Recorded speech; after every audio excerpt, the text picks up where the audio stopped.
Hello, everyone. This is Daniel Crawford here, and 9 years ago today, on July 4th, 2011, I celebrated Independence Day with another moment that I called Rebel Flag Burning Day. Now, let me give you a little bit of a background for this just to remind you of what this was all about.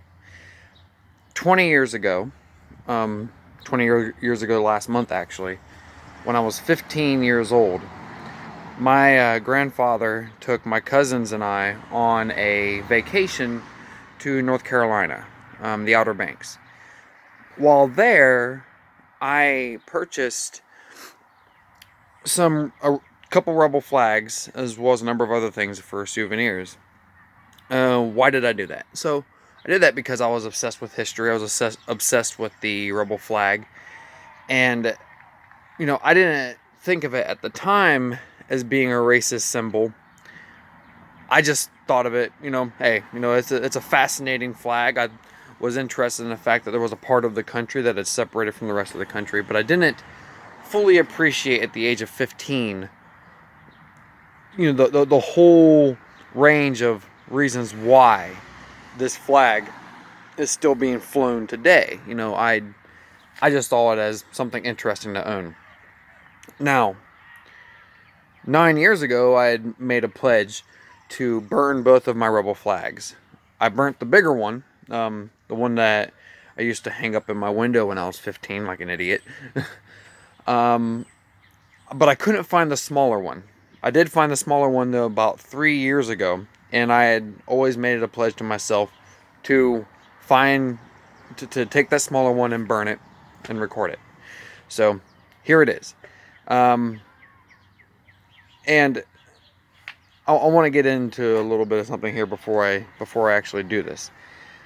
So right now in this moment in our history, we are dealing with, our conscience as a society is being shocked. We are being forced to look at ourselves, to look internally at who we are as a country, as a culture, as a society. And I've had to also look through my own past at some of the things I used to say and think, believe.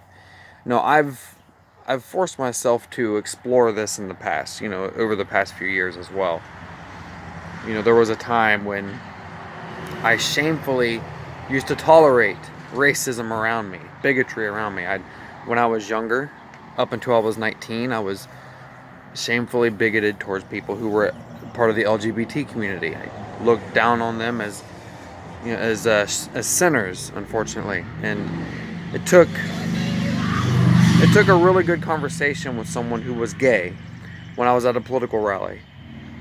It took a great conversation with them, an extensive one, for them to explain to me why I was wrong at the time, back in 2004, to support the gay marriage ban that was proposed here in Ohio. Thankfully, I ended up voting against that ban that year.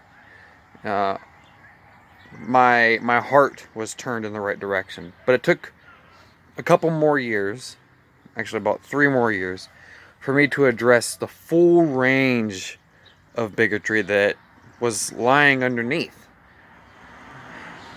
It's rough to admit this out loud, but when I was younger, say 22, out of anger, and I'm not going to go into the full context of what was going on because that doesn't matter, I used a racial epithet out of anger when addressing a particular issue. And it was a personal matter, but like I said, the whole context doesn't matter.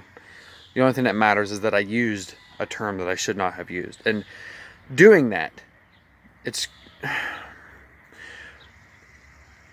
the tragic thing is it took me saying it and then having to sit back and getting off the phone after I said it. It took me saying it and then sitting back for a moment to realize what I did and what was wrong. And I know that sounds strange to say, but I shocked my own conscience at that time. And then I pledged to myself at that moment. I keep saying pledge, but I have pledged a number of things to myself. But I pledged to myself at that moment that I would never use that term again. And Strangely enough, I did not use that term before, but for whatever reason, out of anger in that moment, I felt oddly comfortable out of anger to say it then, and that should have never happened.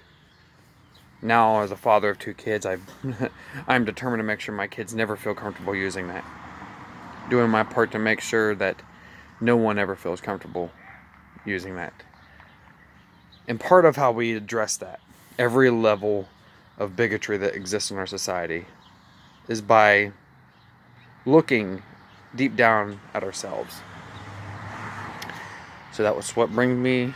That's what is what brings me to this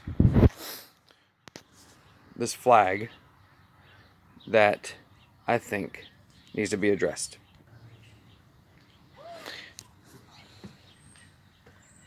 There it is.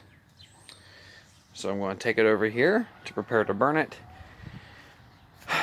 And I thought I was going to be able to flip my camera, but for whatever reason, while recording on YouTube directly, you can't do that. So here we are. Just give me 1 second.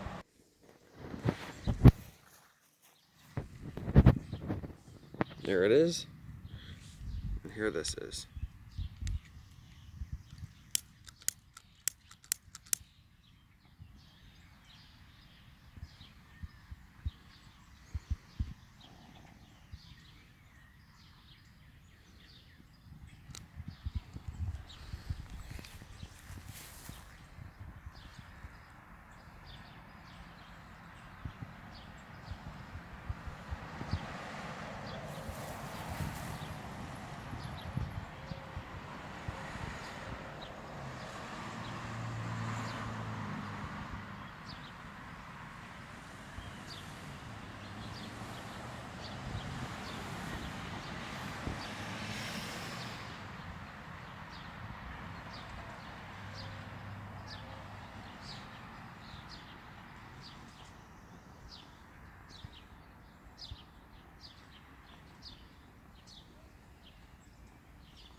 It's gone.